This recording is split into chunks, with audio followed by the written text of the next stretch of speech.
Friends, నిన్న CM CBN garu మనందరితో దొంగ పోలీస్ గేమ్ ఆడారు. దొంగ పోలీస్ గేమ్ అంటే ఏంటి?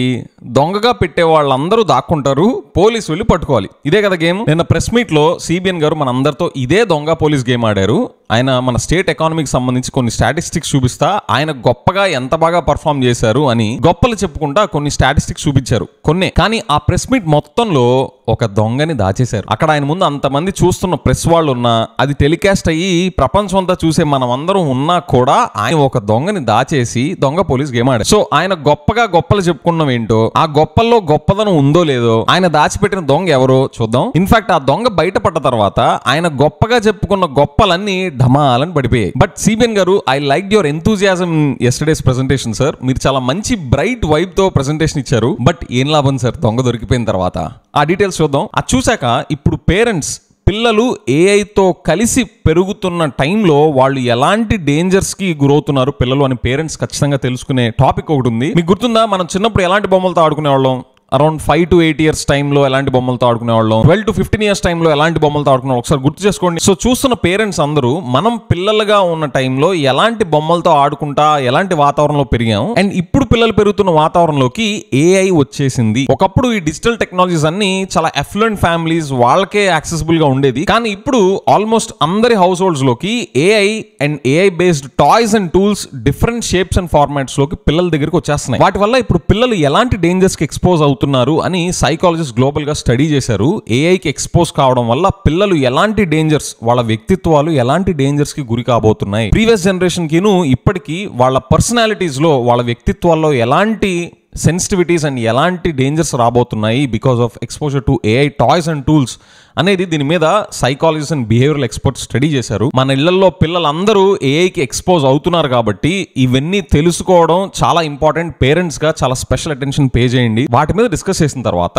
మన రాష్ట్రంలో ఉన్న విజయవాడ, వైజాగ్, తిరుపతి, నెల్లూరు, గుంటూరు ఇలాంటి చిన్న సిటీస్ అండ్ టౌన్స్ లో ఉంటున్న వాళ్ళందరికీ ఒక good news. India's next consumer boom is not going to come from metros and big cities but from the small tier 2 cities and towns. దీనికి సపోర్టింగ్ డేటా ఇండియా వైడ్ బోలెడంత ఉంది. కాకినాడ, భీమవరం, కర్నూలు ఇలాంటి చిన్న tier 2 cities and towns can become the next consumption hubs. ఎందుకని ఇలాంటి చిన్న cities growth story మారబోతుంది? ఎందుకని పెద్ద పెద్ద కంపెనీస్ మెట్రోస్ tier 1 cities ఉన్నా కూడా ఇలాగా tier 2 cities and towns లోకి అగ్రెసివ్ గా ఎందుకు ఎక్స్పాండ్ అవుతున్నాయి? ఈ సిటీస్ చాలా పెద్ద పెద్ద ఆపర్చునిటీస్ అన్లాక్ చేయబోతున్నాయి. మీలో ఎంటర్ప్రెన్యూర్స్ గా ఎవరున్నా లేదా ఎంటర్ప్రెన్యూర్స్ గా అవ్వాలనుకుంటున్న వాళ్ళందరూ కూడా చాలా క్లోజ్ గా గమనించాల్సిన డెవలప్మెంట్ ఇది. ఆంధ్రాలో కూడా మనం ఈ ఫెనామినాని అడ్వాంటేజ్ గా తీసుకోవాలంటే ఏం చేయొచ్చు అండ్ దానికి అడ్డంగా ఉన్న రోడ్ బ్లాక్స్ ఏంటో కూడా వాటి మీద డిస్కస్ చేద్దాం. Hi, this is Vijay Kesari and welcome to Andhra podcaster, where we discuss questions, perspectives and possibilities focused on development of Andhra. Alright, ఇప్పుడు సీఎం సిబిఎన్ గారు మనందరితో ఆడిన దొంగ పోలీస్ గేమ్ ఏంటో చూద్దాం. నిన్న ఆయన ప్రెస్ మీట్ పెట్టి మన స్టేట్ కి సంబంధించిన ఎకానమీకి సంబంధించిన స్టాటిస్టిక్స్ చూపించారు. ఎన్నో స్టేట్మెంట్స్ చేశారు. అందులో సెన్సిబుల్ స్టేట్మెంట్స్ ఉన్నాయి, సెన్స్లెస్ స్టేట్మెంట్స్ కూడా ఉన్నాయి. అవేంటో చూద్దాం. Before we get in to the details, CM CBN గారు మన ఇద్దరం సెటిల్ చేసుకోవాల్సిన ఇష్యూ ఒకటి ఉంది sir. As a common man and you as a chief minister, మీరు మాట్లాడితే ఏపీ బ్రాండ్ దెబ్బతినింది, ఏపీ బ్రాండ్ డ్యామేజ్ అయిపోయింది, నేను వచ్చాక ఏపీ బ్రాండ్ డెవలప్ అవుతుంది అని ఇలాంటి స్టేట్మెంట్స్ చేస్తున్నారు కదా సార్. ఇంకొక పక్క ఏపీ బ్రాండ్ పూర్తిగా దెబ్బతినింది. ఇండస్ట్రీస్ పారిపోయినాయి. ఇండస్ట్రీస్ రావద్దని చెప్పే పరిస్థితికి వచ్చారు. మేము రాము, ఎవరు పోవద్దనే పరిస్థితికి వచ్చారు. ఈరోజు మళ్ళీ బ్రాండ్ని రివైవ్ చేశాం. ఈ ఒక్క ప్రెస్ మీట్లోనే కాదు, మీరు ఇదివరకు బోలెడన్ని ప్రెస్ మీట్స్లో, బోలెడన్ని పబ్లిక్ మీటింగ్స్లో మీరు ఇలాంటి మాటలే చెప్పారు. ఏపీ బ్రాండ్ పడిపోయింది, నేనే డెవలప్ చేస్తాను, అది ఇది అని చెప్పేసి. సార్, ఇక్కడ నా రిక్వెస్ట్ ఏంటంటే ఏపీ బ్రాండ్ని మీరు క్వాంటిఫై చేసి ఒక మెట్రిక్ని డిజైన్ చేయండి. ఏపీ బ్రాండ్ ఎంత దెబ్బతినింది అని ఆ మెట్రిక్ ద్వారా మాకు చూపించండి. ఇప్పుడు మీరు వచ్చాక ఎంత ఇంప్రూవ్ అయిందని చెప్పి ఆ మెట్రిక్లో గుడ్నెస్ చూపిస్తా మాకు చూపించండి. మీరు ఏపీ బ్రాండ్ అని తీసిన ప్రతిసారి మాకు ఆ మెట్రిక్తో, ఆ డేటా పాయింట్తో మీరు మాట్లాడండి. జగన్ గారి టైంలో ఏమి చేయడం వల్ల ఆ మెట్రిక్ కింద పడిపోయింది, ఇప్పుడు మీరు వచ్చాక ఏం చేయడం వల్ల ఆ మెట్రిక్ పైకి లెగుస్తుంది అని ప్రతి దాన్ని ఆ మెట్రిక్ కి అట్రిబ్యూట్ చేస్తా దాని రీజన్స్, రూట్ కాస్ మాకు ఎక్స్ప్లెయిన్ చేయండి. ఎందుకంటే మీరు మా బాధను అర్థం చేసుకోవాలి. We're dealing with a set of gang who came into power claiming that Jagan గారి టైంలో 14 lakh crores అప్పులు అయిపోయినాయి అని చెప్పిన గ్యాంగ్ తో మేము డీల్ చేస్తున్నాం ఇన్ ద గవర్నమెంట్. వాళ్ళదేం పోయింది చెప్పండి? పవర్లోకి వచ్చాక తూచ్ నేను అదేదో న్యూస్ పేపర్ చదివి ఆ ఫేక్ న్యూస్ నిజం అనుకుని నమ్మేసి నేను అదే చలామణి చేశాను, నాకేం సంబంధం లేదు అని చేతులు దులుపుకునే గ్యాంగ్ పవర్లో ఉన్న వాళ్ళతో మేము డీల్ చేస్తున్నాం సార్. సో దయచేసి మా బాధను అర్థం చేసుకొని మీరు ఏపీ బ్రాండ్ అని తీసిన ప్రతిసారి ఒక మెట్రిక్ ని డిఫైన్ చేసి ఆ మెట్రిక్ పాయింట్ ఆఫ్ వ్యూలో క్వాంటిటేటివ్ గా మాట్లాడితే మాకు మంచిది, మాకు మంచి జరిగింది కాబట్టి మీకు మంచిది. విసిగిపోయి ఉన్నాం సార్, వేగ్ స్టేట్మెంట్స్ చేయకండి. నౌ మన స్టేట్ జిఎస్డిపికి సంబంధించి ఆయన చూపించిన నంబర్స్ ఒకసారి చూద్దాం. అండ్ అది చూపిస్తా ఆయన ఎలాంటి స్టేట్మెంట్స్ చేశారో in the capacity of chief minister, ఆయన దానికి ఎలాంటి స్టేట్మెంట్స్ ఎలాంటి ఇంటర్ప్రిటేషన్స్ ఇచ్చారో ఒకసారి కేర్ఫుల్గా వినండి. అర్థం చేసుకోవడానికి కనీసం చదువుకున్న వాళ్ళని అర్థం చేసుకొని 10 మందిలో చర్చించాల్సిన అవసరం ఉంది. ఇది 14-15 బైఫర్కేషన్ అయ్యింది రాష్ట్రం. అప్పటి నుంచి తెలుగుదేశం పార్టీ 5 ఏళ్ళు అధికారంలో ఉన్నాం. 14 నుంచి 18 వరకు 14-15 18-19. ఆ రోజు మీరు చూస్తే నేను ఆ ఫిగర్స్ అన్నిటి కూడా టైం అవుతుంది కాబట్టి ఇక్కడికి వచ్చినప్పుడు ఆవరేజ్ జిఎస్డిపి గ్రోత్ రేట్ 13.5%. అందులో ఆల్ ఇండియా లెవెల్లో 4.45% కాంట్రిబ్యూషన్ షేర్ వచ్చి మంది 4.45, 4.21 నుంచి పెంచుకుంటూ 4.5 వరకు 4.5కి వెళ్ళాం. ఇక్కడికి వచ్చే కొందికి ఆల్ ఇండియా లెవెల్ 10.98 పెరిగారు. అప్పుడు 10.98 పెరిగినా దాన్ని కాంపన్సేట్ చేసి దగ్గర 3% పైన 2.7% మనం హయ్యర్ గ్రోత్ తీసుకొచ్చాం. ఇక్కడికి వచ్చే కొందికి ఆవరేజ్ అగైన్ 1920, 23, 24. అక్కడ 11.14 ఉండేది ఏ రీజన్ పడిపోయిందో 5.9 పడిపోయింది. అక్కడ 11.14 ఉండేది ఏ రీజన్ పడిపోయిందో 5.9 పడిపోయింది. మొత్తం ఓవరాల్గా చూసే కొందికి 10.32కి తగ్గిపోయారు. అదే సమయంలో ఇక్కడ 10% ఆల్ ఇండియా గ్రోత్ రేట్, దీనికి దానికి ఓన్లీ 0.32నే డిఫరెన్స్. ఇక్కడికి మళ్ళీ 24-25 ఇప్పుడు వచ్చిన తర్వాత లాస్ట్ ఇయర్ 9-10 నెలలు మేము అధిక 9 నెలలే ఉన్నాం. 12.202కి పెంచాం మళ్ళీ. ఈ పక్కన మీరు ఒకసారి చూస్తే ఆల్ ఇండియా లెవెల్లో 9.8 అక్కడ వచ్చింది. ఇక్కడ 12.02 అంటే దగ్గర 3.10 2.02 వచ్చింది. ఇక్కడికి వచ్చినప్పుడు మంది కాంట్రిబ్యూషన్ 1.19, ఆల్ ఇండియా లెవెల్లో 3.91 US$. ఈరోజు యూఎస్డి ఐఎన్ఆర్ వేసుకుంటే 84.5 తీసుకుంటే ఇది క్యాలిక్యులేషన్. ఆయన ఏమంటారు సెంట్రల్గా ఆయన చెప్పే పాయింట్ ఎసెన్స్ ఏంటంటే 2014-19 ఆయన టైంలో స్టేట్ యావరేజ్ జిఎస్డిపి 13.5%తో పెరిగితే జగన్ గారి టైంలో 10.32% పెరిగింది. సో తగ్గుదల ఉంది అంట. ఆయన ఒక స్టేట్మెంట్ ఏం చెప్పారు? అక్కడ 11.14 ఉండేది ఏ రీజన్ పడిపోయిందో 5.9 పడిపోయింది. 2018-19లో 11.14% గ్రోత్ రేట్ ఉన్నది కాస్త సిబిఎన్ గారి టైంలో 2019-20 కల్లా 5.97కి ఏ రీజనో తెలియదు పడిపోయిందంట. సార్ మీకు ఎలాంటి మెమరీ లాస్ లేదు అని నేను బలంగా నమ్మే ఈ క్వశ్చన్స్ అడుగుతున్నాను సార్. మీకు 2019, 20, 2021 ఆ టైం పీరియడ్లో ప్రపంచంలో, ఇండియాలో, ఆంధ్రాలో ఏం జరిగిందో మీకు గుర్తులేదా? ఏ రీజనో తెలియదు పడిపోయిందంటారా? సార్ మీకు ఆ పీరియడ్లో కోవిడ్ అనేది ఒకటి ఉంది, దాని impact India wide 6.4% national GDP growth rate అయితే next year -1.2% national GDP growth rate పడిపోయింది. ఇది పాన్ ఇండియా ట్రెండ్, మన స్టేట్ లెవెల్ ట్రెండ్ రెజొనేట్ అవుతుంది. ఈ ఫెనామినా మీరు ఇక్కడ గమనించలేకపోతున్నారా, లేకపోతే కోవిడ్ వచ్చిందన్న విషయం మర్చిపోయారా? నాకేం అర్థం కావట్లేదు సార్. ఇదంతా కూడా మీకు మెమరీ లాస్ ఇలాంటివి లేవు అని నేను బలంగా నమ్ముతున్నాను కాబట్టి నేను మిమ్మల్ని ఇలా క్వశ్చన్ చేయగలుగుతున్నాను. అయినా ఒకవేళ మీకు మెమరీ లాస్ వచ్చి మర్చిపోయారనుకోండి, అక్కడ మీ చుట్టుపక్కల సిబ్బంది, గవర్నమెంట్ మిషనరీ అంతా కూడా చీఫ్ సెక్రటరీ గారు, ప్రిన్సిపల్ సెక్రటరీ ఫైనాన్స్ వీళ్ళందరూ మీకు చెప్పాలి కదా, సార్ మన పరువు పోద్ది, మీరు ఇట్లాగా ఏం జరిగిందో మనకు తెలియదు అని చెప్తే మన పరువు పోద్ది, గవర్నమెంట్ పరువు పోద్ది, అలా చెప్పకూడదండి. అప్పుడు పలానా కోవిడ్ వచ్చిందనో దానికి తగ్గ రీజన్ మీరు అట్రిబ్యూట్ చేసి మీరు నెంబర్స్ని ప్రజెంట్ చేయాలి. ఇలా అయితే మన స్టేట్ పరువు పోద్దండి, మీ పరువు కూడా పోద్దండి చీఫ్ మినిస్టర్గా అని పక్కనున్న గవర్నమెంట్ మిషనరీ చెప్పాలి కదా.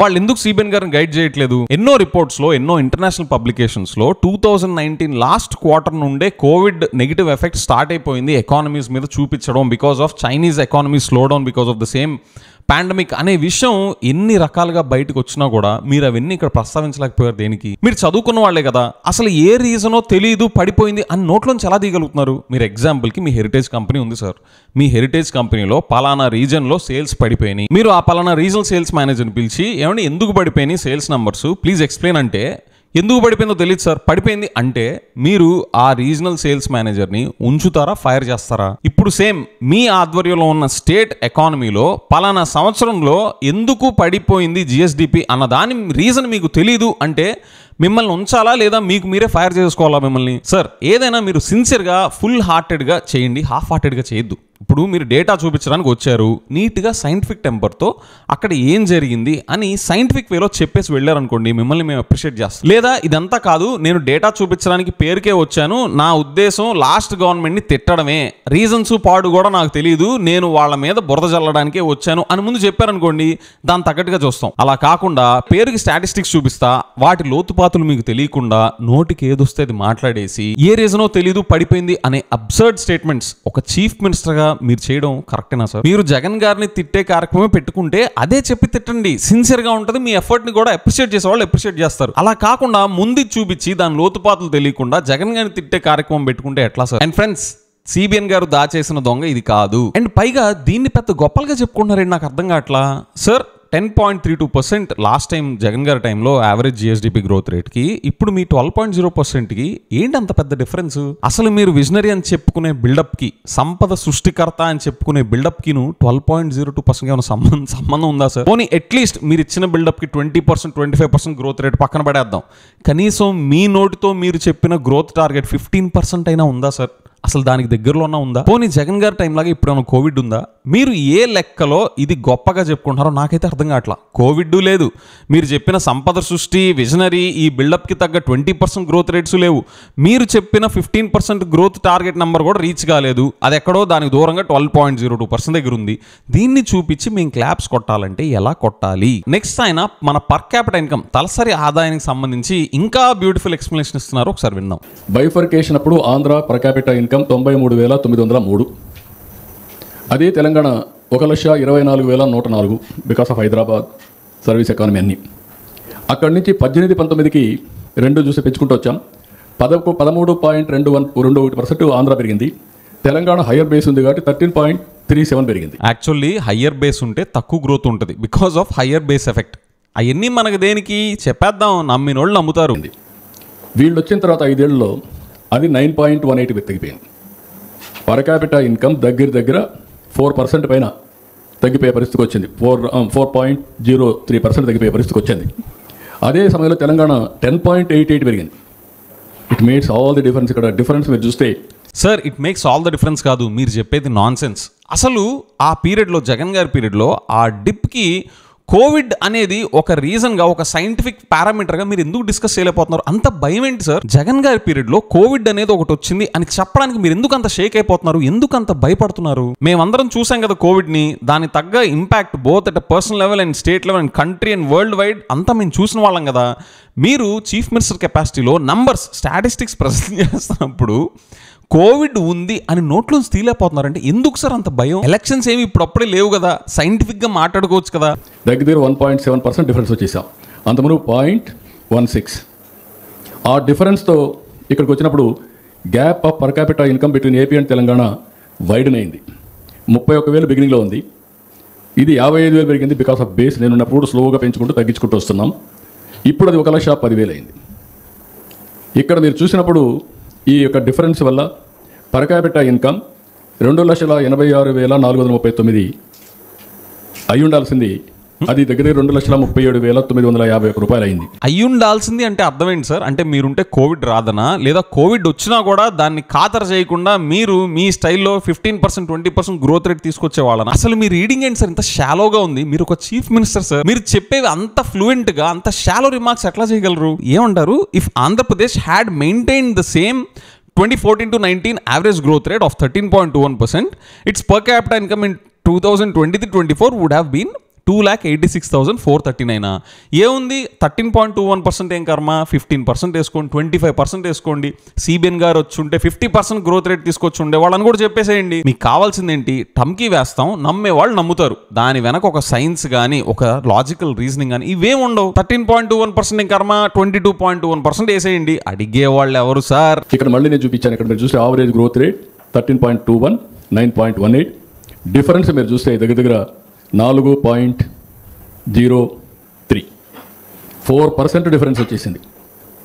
దానివల్ల రాబోయే రోజుల్లో కూడా జిఎస్టీపీ కాంట్రిబ్యూషన్ తగ్గి అంటే సిఏజిఆర్లో చాలా డిఫరెన్స్ వస్తుంది కూడా చూపిస్తాను. దానివల్ల రాబోయే రోజుల్లో కూడా జిఎస్టీపీ కాంట్రిబ్యూషన్ తగ్గి అంటే సిఏజిఆర్లో చాలా డిఫరెన్స్ వస్తుంది కూడా చూపిస్తాను. సార్ రాబోయే రోజుల్లో డిఫరెన్స్ ఎందుకు వస్తుంది? ఇప్పుడు జగన్ గారు కాదు కదా మీ లెక్కలో, మీరు సంపద సృష్టికర్త కదా, మీరు విజనరీ కదా, అదే డిఫరెన్స్ ఎందుకు క్యారీ అవుతుంది? మీరు ఉన్నది మన స్టేట్ శ్రీలంక అయిపోతే దాన్ని సింగపూరు, స్వీడన్, స్విట్జర్లాండ్ చేయడానికి కదా, అదే కంటిన్యూ అవుతుందంటే మీకేమి చేత కదా, మీరు ఇన్కాంపిటెంటా, ఇన్కేపబుల్ అని ముందే చెప్పేస్తున్నారా? మరి ఈ మాత్రం దానికి బిల్డప్ అంతా దేనికి సార్? మరి పాతదే కంటిన్యూ అయ్యే పరిస్థితి ఉంటే విజనరీగా మీరు వచ్చి ఏం ప్రయోజనం? సంపద సృష్టికర్తగా మీరు సృష్టించేది ఏంటి కొత్తగా? అసలేమో సెన్స్ ఉందా సార్ మీ ఆర్గ్యుమెంట్ కి? ఇఫ్ జగన్ గారి టైంలో ఉన్నదే క్యారీ ఫార్వర్డ్ అయ్యే పరిస్థితిలో ఉంటే ఆయన ఉంటే సరిపోయేది కదా, మీరు వచ్చి ఏం ప్రయోజనం ఆంధ్రప్రదేశ్ కి యాజ్ అ చీఫ్ మినిస్టర్? ఇక్కడ డిక్లైన్ ఇన్ జిఎస్టీపీ మీరు ఒకసారి చూస్తే 13.5%, 10.9% ఆల్ ఇండియా, ఇక్కడ 10.32, ఇక్కడ 10, 24-25లో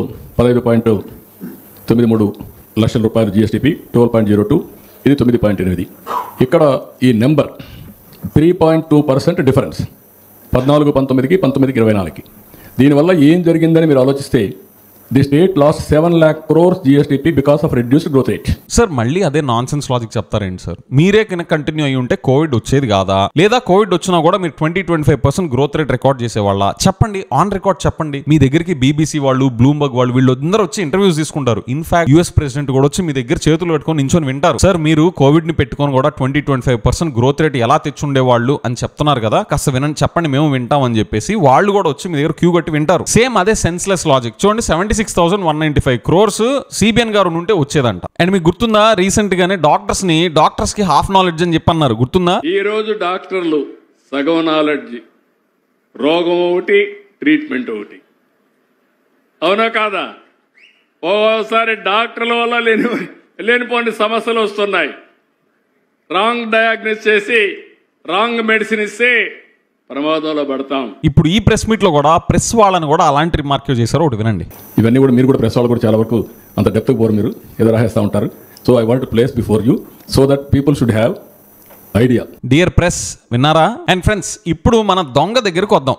ఆయన ఇన్ని కబుర్లు చెప్పారు, ఎక్కడ కూడా నేను 15% గ్రోత్ రేట్ తీసుకున్నాను, దాని నుంచి నేను 12.02%కి పడిపోయాను, నేను విజనరీ అని చెప్పుకున్న దానికి 20-25% గ్రోత్ రేట్ తీసుకురావాల్సింది, కనీసం నేను పెట్టిన గ్రోత్ టార్గెట్ 15% కూడా నేను తీసుకురాలేకపోయాను, సారీ అని చెప్పకుండా ఆయన ఎక్కడ ఆ 15% గ్రోత్ రేట్ గురించి మాట్లాడలేదు చూడండి. అండ్ అసలు దొంగ ఎవరో చెప్పండి ఇక్కడ? మన అప్పులు.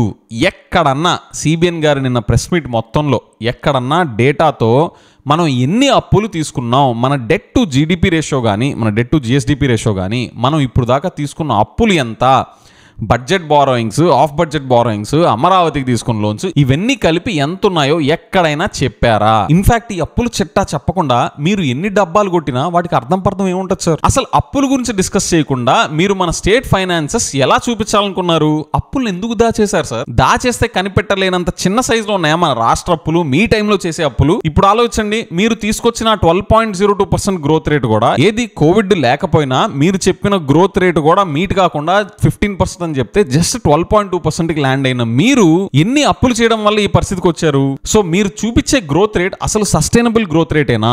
డెట్సే చూపించకుండా మనం ఎంత అప్పులు తీసుకున్నాము అన్నది దాచేస్తా మీరు ఎన్ని డాంబికాలు చూపించినా, మీ గురించి ఎన్ని గొప్పలు చెప్పుకున్నా దానికి ఒక వెయిట్ ఉంటుందా సార్? ఈ జమానాలో కూడా ఈ టాక్టిక్స్ ఎవరి మీద పనిచేస్తాయి? ఇంత అవుట్డేటెడ్గా ఉన్నారండి సార్. సో సిబిఎన్ గారు, మాకు దొంగ దొరికాడు, మీరు దాచేసింది డెట్ నంబర్ ఎందుకని అక్కడ ప్రెజెంట్ చేయలేదు అని మిమ్మల్ని ఎవరో ప్రెస్ వాళ్ళు అడిగితే మీరు రానున్న రోజుల్లో చూపిస్తానని చెప్పన్నారు. అది ఎందుకో నాకు అర్థం కాలేదు. ఇన్ఫాక్ట్ అసలు డెట్ చూపించకుండా ఇక్కడ మీది ఏదో అద్భుతమైన పర్ఫార్మెన్స్ అనే కేసు ఎట్లా ప్రూవ్ అవుద్దో నాకు తెలియదు. చూస్తున్న వాళ్ళు మీకు ఏమైనా తెలిస్తే చెప్పండి. అండ్ ఇది చూసి మనం సిబిఎన్ గారికి చప్పట్లు కొట్టాలా? రియలీ? నెక్స్ట్ మనం పిల్లలు ఆడుకునే ఏఐ బేస్డ్ టాయ్స్ దగ్గరికి వెళ్దాం. క్లియర్ గా మనం చిన్నప్పుడు ఆడుకున్న టాయ్స్ కి ఇప్పుడు పిల్లలు ఆడుకున్న టాయ్స్ కి మేజర్ డిఫరెన్స్ ఏంటంటే, ఇప్పుడు వాళ్ళు ఒక రకమైన టెక్నాలజీకి, ఏఐ బేస్డ్ టెక్నాలజీస్ ఉన్న టాయ్స్ కి ఎక్స్పోజ్ అవడం స్టార్ట్ అయింది. ఇప్పుడు మార్కెట్ లోకి ఎలాంటి టాయ్స్ వస్తున్నాయంటే, in fact China called 2025 year as an year of AI toys. China is the largest maker of toys globally. AI powered teddy bears, AI powered toys, AI powered tutors అన్ని కూడా ఇప్పుడు పిల్లల lives లోకి enter అవడం start అయిపోయింది. Teenagers ఆడే games లో కూడా కూడా AI enablement, AI powered video games ఇవన్నీ రావడం స్టార్ట్ అయిపోయాయి. సౌత్ కొరియా లాంటి కంట్రీస్ లోకి అయితే ఏఐ బేస్డ్ లెసన్స్ ని డిజైన్ చేయడం అండ్ ఏఐ ట్యూటర్స్ ని కూడా ఇంట్రడ్యూస్ చేయడం స్టార్ట్ చేశారు. దీనివల్ల మంచి జరుగుతుంది. ఫన్ అండ్ లెర్నింగ్ రెండిట్లోనూ మన పిల్లల నీడ్స్, పర్సనలైజ్ నీడ్స్ కి తగ్గట్టుగా ఏఐ నేర్చుకుంటుంది. అది వాళ్ళ నీడ్స్ని, వాళ్ళ టేస్ట్ అండ్ ప్రిఫరెన్సెస్ని నేర్చుకొని వాళ్ళకి తగ్గట్టుగా ఆ గేమ్స్ అవ్వచ్చు, లెసన్స్ని కావచ్చు డిజైన్ చేసి వాళ్ళు నేర్చుకోవడానికి హెల్ప్ చేస్తుంది. కానీ దీనివల్ల డౌన్ సైడ్స్ ఏంటంటే మన పిల్లలకి ఏది నచ్చిందో అది ఎక్కువగా చూపిస్తా it will continue to feed what our kid already knows or already is comfortable with. So దీనివల్ల పిల్లల్ని అదే కంఫర్ట్ జోన్ లో ఉంచడానికి ఆ ఏఐ ఆల్గోరిథమ్స్ ట్రై చేస్తూ ఉంటాయి. ఎర్లీ ఇయర్స్ లోనే పిల్లలు ఏఐకి ఎక్స్పోజ్ కావడం వల్ల వాళ్ళు ఎమోషనల్ మాల్ న్యూట్రిషన్ కి ఎక్స్పోజ్ అవుతున్నారు. అంటే ఏంటి, ఇప్పుడు మీ పిల్లలు ఇంకో 4 పిల్లలతో ఆడుతున్నారు అనుకోండి, వాళ్ళ మధ్యన కాన్ఫ్లిక్ట్స్ వస్తాయి, రిజెక్షన్స్ వస్తాయి, డిసగ్రిమెంట్స్ వస్తాయి. వీటి వల్ల వాళ్ళకి హ్యూమన్ బిహేవియర్ ఏంటి, రియల్ లైఫ్లో మనం రియల్గా ఫేస్ చేసే సిచ్యువేషన్స్ ఏంటి, హ్యూమన్ రిలేషన్షిప్స్లో ఎలాంటి ఎలిమెంట్స్ కూడా ఉంటాయి అనేది వాళ్ళు తెలుసుకుంటారు. అండ్ న్యాచురల్గానే ఆ ఎమోషన్స్ అన్నిటికీ ఎక్స్పోజ్ అవుతారు. కానీ ఏఐ టూల్స్ ఏం చేస్తాయి, వాళ్ళకి ఏది నచ్చితే అదే కంటిన్యూస్గా ప్రొవైడ్ చేసే పనిలో ఉంటాయి. సో ఈ ఏఐ టూల్స్కి ఎక్స్పోజ్ అవుతున్న పిల్లలకి ఎవరన్నా నో రియల్ లైఫ్లో చెప్తే ఆ రిజెక్షన్ని, ఆ డిసగ్రిమెంట్ని హ్యాండిల్ చేయడంలో వాళ్ళ పర్సనాలిటీ చాలా వీక్గా ఉంటుందంట. సో పిల్లల పర్సనాలిటీలో రిజెక్షన్స్ని, డిసగ్రిమెంట్స్ని హ్యాండిల్ చేయడం తెలిస్తే వాళ్ళలో రెసిలియన్స్ పెరుగుతుంది. మీ పిల్లల్ని ఏఐ బేస్డ్ ఎన్విరాన్మెంట్కే మీరు ఎక్కువగా గురి చేస్తే ఈ రెసిలియన్స్ వాళ్ళలో సరిగ్గా బిల్డ్ కాదు. అండ్ దీనికి తోడు మన ఇండియాలో ఇంకో ఫెనామినా చోటు చేసుకుంటుంది. ఏంటో చెప్పండి, లోవర్ ఫర్టిలిటీ రేట్స్. మన పాత జనరేషన్స్ తో పోలిస్తే ఇప్పుడు పిల్లల్ని కనడం తగ్గించేస్తున్నారు. సో ఫ్యూవర్ సిబ్లింగ్స్ ఉండడం వల్ల, ఈ ఫాలింగ్ ఫర్టిలిటీ రేట్స్ వల్ల, ఫ్యూవర్ సిబ్లింగ్స్ ఉండడం వల్ల ఏఐ కంపానియన్షిప్ పెరుగుతుంది. ఏఐ కంపానియన్షిప్ పెరగడం వల్ల పిల్లల పర్సనాలిటీస్ లో రెసిలియన్స్ అనే ట్రైట్ వీక్ అవుతుంది. వాళ్ళలో లాంగ్ టర్మ్ రిలేషన్షిప్స్ మెయింటైన్ చేసే కేపబిలిటీ కూడా తగ్గిపోతుంది. ఎందుకంటే లాంగ్ టర్మ్ రిలేషన్షిప్స్ కావాల్సిందే రెసిలియన్స్ కదా. ఒక రిలేషన్షిప్లో ఎన్ని గొడవలు జరుగుతాయి, అవన్నీ జరుగుతా కూడా ముందుకెళ్ళడం కదా లాంగ్ టర్మ్ రిలేషన్షిప్ మెయింటైన్ చేయడం అంటే. It could be between friends or any kind of relationship. So ఒకసారి జూమ్ అవుట్ చేసి చూడండి, మనం పిల్లల కన్నం తగ్గించేస్తున్నాం, పిల్లలకి సిబ్లింగ్స్ తగ్గిపోతున్నారు, ఏఐ కంపానియన్షిప్ పెరుగుతుంది, రిమోట్ వర్క్ పెరుగుతుంది, లాంగ్ టర్మ్ రిలేషన్షిప్స్ మెయింటైన్ చేసే కేపబిలిటీస్ తగ్గిపోతున్నాయి ఈ జెన్జీ లేటెస్ట్ జమానాలో. And these all are culminating in to kids end up playing with AI bots. AI toys, AI tools తో కలిసి పెరగడానికి ఈ ఫ్యాక్టర్స్ అన్ని లీడ్ చేస్తున్నాయి. దీనివల్ల వీళ్ళు పెద్ద అయిన తర్వాత వర్క్ ప్లేస్ లోకి ఎంటర్ అయ్యేటప్పుడు చాలా week negotiation skills, week soft skills తో ఎంటర్ అవుతారు. సోషల్ స్కిల్స్ తగ్గిపోతూ ఉంటాయి, మ్యారేజెస్ డిక్లైన్ అయిపోతూ ఉంటాయి. జపాన్ అండ్ చైనా లాంటి కంట్రీస్ లో లోన్లీ జనరేషన్ అనే ఫెనామినా ఎన్నో సంవత్సరాలుగా స్టార్ట్ అయిపోయింది బికాస్ ఆఫ్ దీస్ థింగ్స్. అక్కడ టీన్స్ అందరికి సోషల్ స్కిల్స్ తగ్గి టెక్నాలజీ డిపెండెన్సీ పెరిగిపోవడం వల్ల there is an entire phenomena running in countries like Japan and China called lonely generation phenomena. So దీనివల్ల పేరెంట్స్ దృష్టిలో పెట్టుకోవాల్సింది ఏంటంటే, పిల్లలకి ఏఐని ఎక్స్పోజ్ చేసే ముందు, ఏఐ బేస్డ్ టూల్స్ని కానీ ఏఐ బేస్డ్ టాయ్స్ని కానీ ఎక్స్పోజ్ చేసే ముందు అసలు ఆ ఏఐ ఎలాంటి రెస్పాన్సెస్ ఇస్తుంది అని 1 సార్లు మీరు చెక్ చేయండి ఫస్ట్. కుదిరినంత వరకు పిల్లలకి ఎమోషనల్ మెచ్యూరిటీ డెవలప్ అయ్యేదాకా ఏఐ కంపానియన్షిప్ బిల్డ్ కానివ్వకుండా చూడండి. మీ ఇంట్లో ఏఐ బేస్డ్ టూల్స్ని కానీ టాయ్స్ని కానీ ఏ టైంలో వాడతారు, ఏ టైంలో వాడరు, ఎవరు సూపర్విజన్లో ఉన్నప్పుడే వాడతారు, ఎవరు సూపర్విజన్ లేకపోతే వాడరు అని clear and strict schedules maintain చేయండి. ఒకవేళ మీరు ఏ ద్వారా లెసన్స్ నేర్పించాలి అన్నప్పుడు పిల్లల్ని ఎక్స్పోజ్ చేయాలనుకుంటున్నారు అనుకోండి, మీ సూపర్విజన్లో ఆ ఏఐ పిల్లలకి ఏదైతే నేర్పిస్తుందో అందులో వర్స్టాలిటీ ఉంటుందా, ఆ సైంటిఫిక్ టెంపర్ మెయింటైన్ అవుతుందా లేదా అని మీరు చాలా క్లోజ్గా మానిటర్ చేయాలి. ఇన్ఫాక్ట్ మీరే చాట్ జీపీటీలో మీరు ఏమన్నా క్వశ్చన్స్ అడిగితే చూడండి, మీకు ఎలాంటి ఆన్సర్ కావాలో అది తెలుసుకొని అలాంటి ఆన్సర్ ఫీడ్ చేయడానికి ట్రై చేస్తారు తప్ప అది మొత్తం సైంటిఫిక్గా ఉన్న ఆప్షన్స్ అన్ని ఎక్స్ప్లోర్ చేస్తా మీ ముందు పెట్టదు.